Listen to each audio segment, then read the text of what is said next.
Last week we caught up with Michael Voss, the fourth-year coach of the Brisbane Lions, to talk about the gains of 2012 and where that leaves them for the future, 2013 and beyond.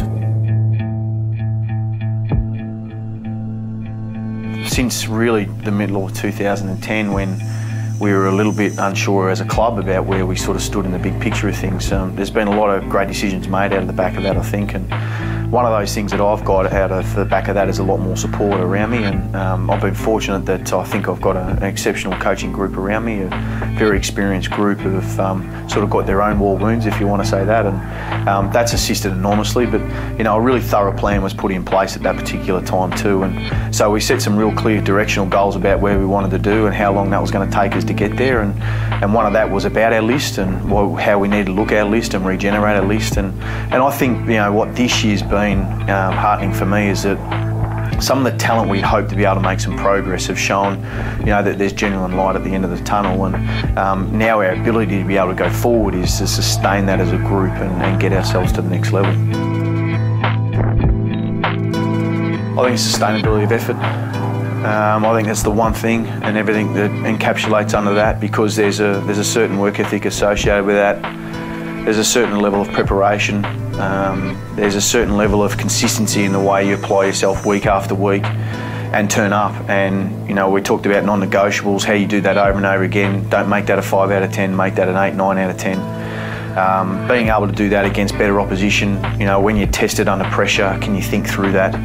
And to do that, you've got to have sustainability of effort, and that's probably the thing that's varied throughout this year. But it's something that, you know, through our training, through the way we educate, through the way we can make our players become an ability to be able to facilitate themselves. And you know, I often talk about to the players about 5-second choice. You know, in that moment when you make a mistake, you've got to make a choice. You can either beat yourself up or you can move on. And that's what the game demands. The game demands that you make a multiple 5-second choices and keep making those good choices for yourself. And you know, you'll string good games together and you become a resilient group that can cope with whatever pressures actually put at them, no matter what the level of competition.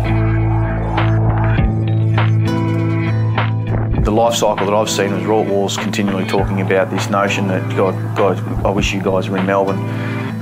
You know, you'd see that scrutiny. Well, that was definitely the case. I understand his point in case right now, and you know, if I said in this stage of our development, would that help? I think it would, yes, because you're just living and breathing football, and that's something that we're constantly educating our players on.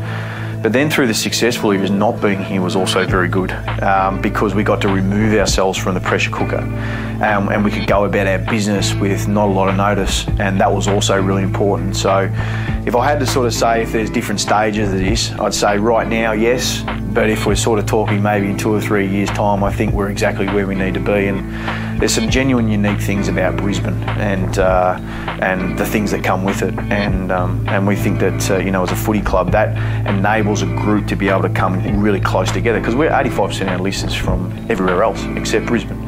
So the fact they have to lean on one another and be with one another and teach one another and be mates with one another is something, an environment that I loved about our football club coming through. You tend not to think about a hell of a lot of that. Maybe 12 months ago, I would have looked at that and sort of thought, geez, we're going to miss these guys. Well, I think it's closing fast, and there's a whole different ways that we've gone about that, I guess. And but yeah, certainly from Blackie and Brandy. And one thing you get out of Blackie and Brandy, which has been awesome for mine, I can put Luke Power in the same category as this, is that they've got such tremendous work ethic and values as people. And when you look at the way that they created themselves as players, it was based on that fundamental principle of just being able to work hard, you know, work on your strengths, concentrate on being able to improve your weaknesses, and do everything you possibly can during the week to make sure that, you know, you give yourself just best chance to play well. And our players currently, that 26 that I'm talking about, they get the real life experience of what that looks like with Simon Black and Jonathan Brown. So, you know, if you're looking to be able to make your culture sustainable, I could think of no two better players that can help us do that. If I had to match up some of the projections that we've made on our list and some of the evolution of our list that we think we need to be able to do, no doubt we have greater expectations of ourselves next year, and getting closer to that, you know, stage where we can talking finals again. But 2014 onwards, I think, is a realistic measure for us about where we need to be. And our actual goal as a footy club is 2016. So I guess if it doesn't happen by then, mate, we know what's going to happen. So we'll just wait and see on that one.